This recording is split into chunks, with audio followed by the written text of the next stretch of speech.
So I'm going to show you today how I make my Caribbean jerk seasoning.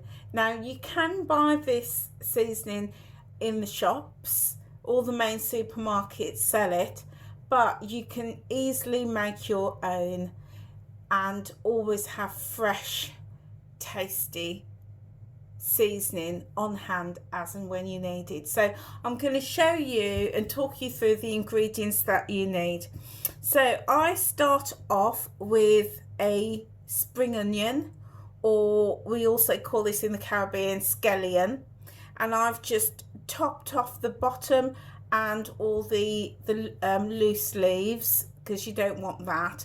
So I have just peeled it, and I'm going to chop that loosely.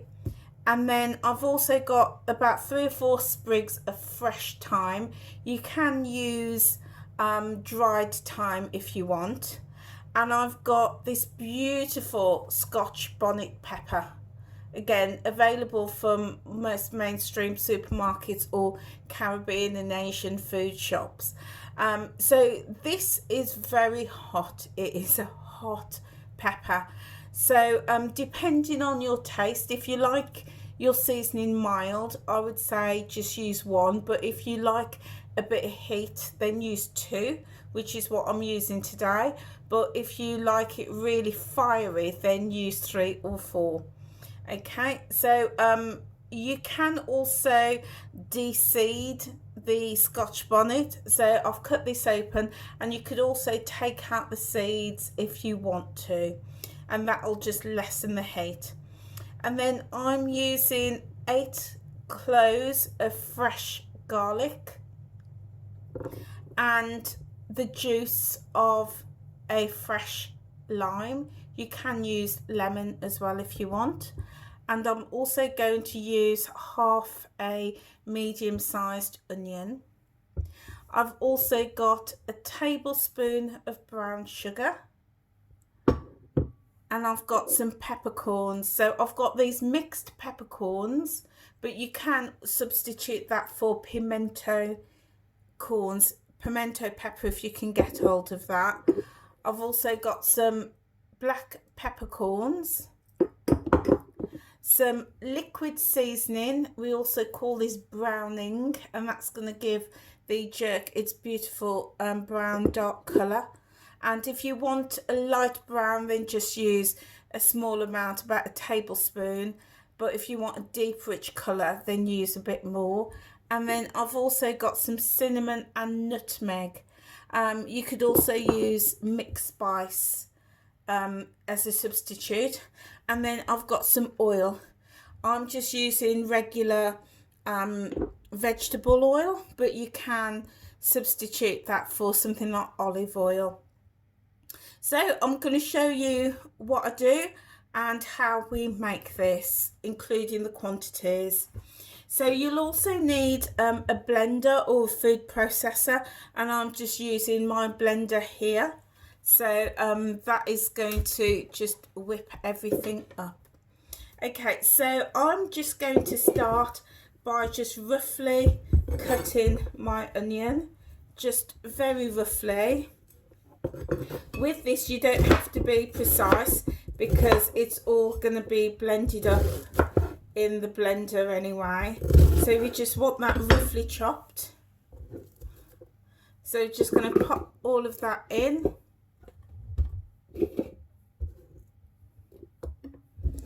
And then I'm going to, again, just roughly chop my spring onion.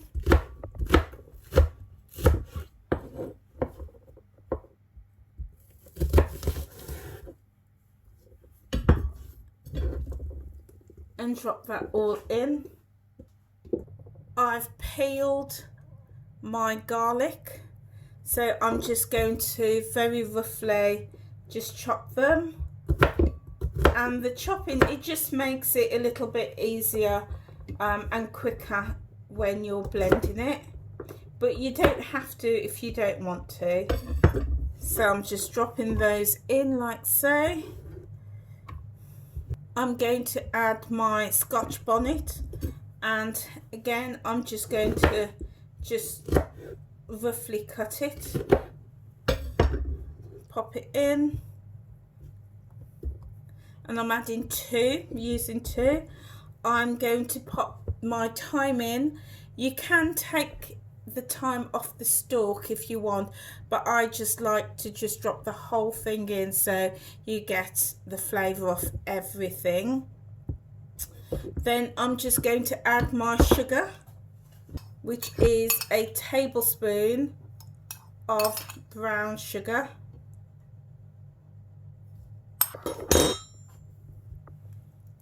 I'm going to squeeze the juice of my lime straight in there.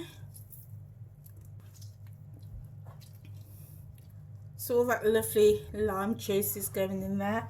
You could actually substitute the lime with a lemon if you wanted to. Next, I'm just taking my mixed peppercorn, or if you had pimento, you can use that. And I'm using this one because it's got different colour peppers, so black, green, white and red peppers. So I'm just going to add so just a small handful, but just dropping them in, just a pinch. And the same with my black peppers, my black peppercorn, just a small handful, just dropping that in. Next I'm going to add a pinch of nutmeg, so probably about a teaspoon of nutmeg, and the same with cinnamon, again roughly about a teaspoon. And then I'm going to add some regular vegetable oil, and I'm going to add about a tablespoon, so just popping that in like so, and that just helps to make everything all nice and fluid. So that's it now, everything is in its container, that's how it looks, and now I'm just going to blitz it up.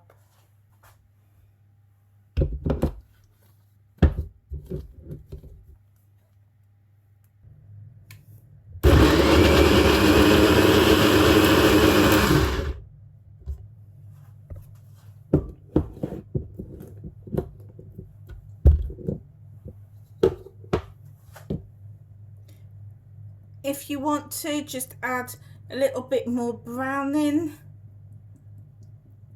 and the browning is going to give it a really good colour. So about a tablespoon of browning.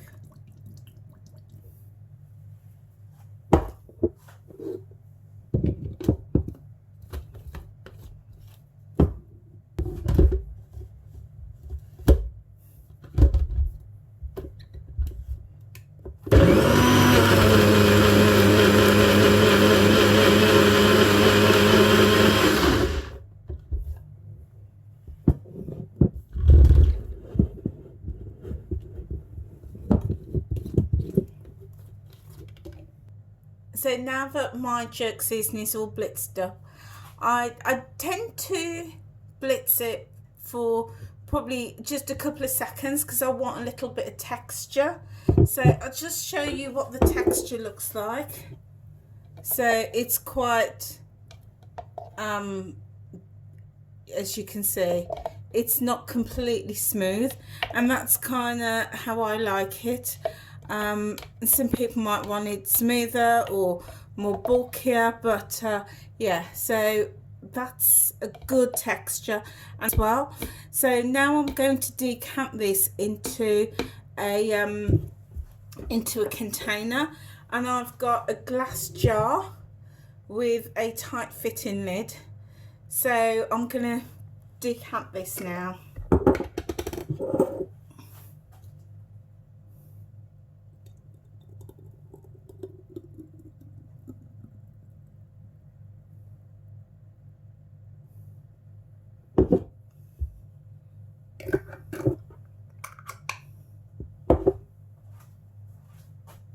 So if you want variation in colour, So sometimes if you buy jerk seasoning in the supermarkets, it's a very dark, almost black colour, and sometimes they will use something like very dark brown sugar, and sometimes even things like a treacle base in order as a replacement to the sugar, um, or even molasses, and that'll give it the really dark, almost black colour, or even using extra browning.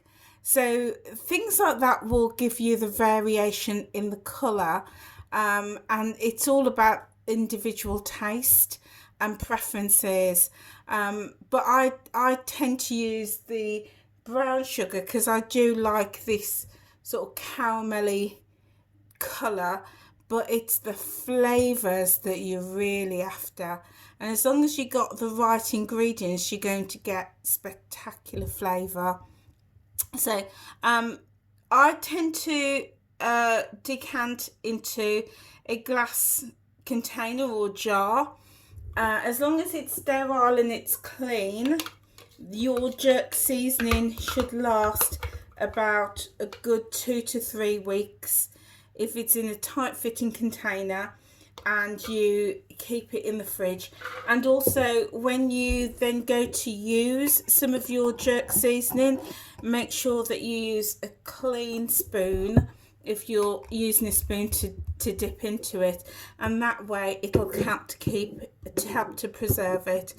So I'm going to label these now with the date on and pop them in my fridge ready for seasoning up my meats, chicken, fish, etc. So okay guys, I hope you found this video of value and of interest. If you want the WW Smart Point value for this recipe, then please stay with me right to the very end and I will pop that up for you.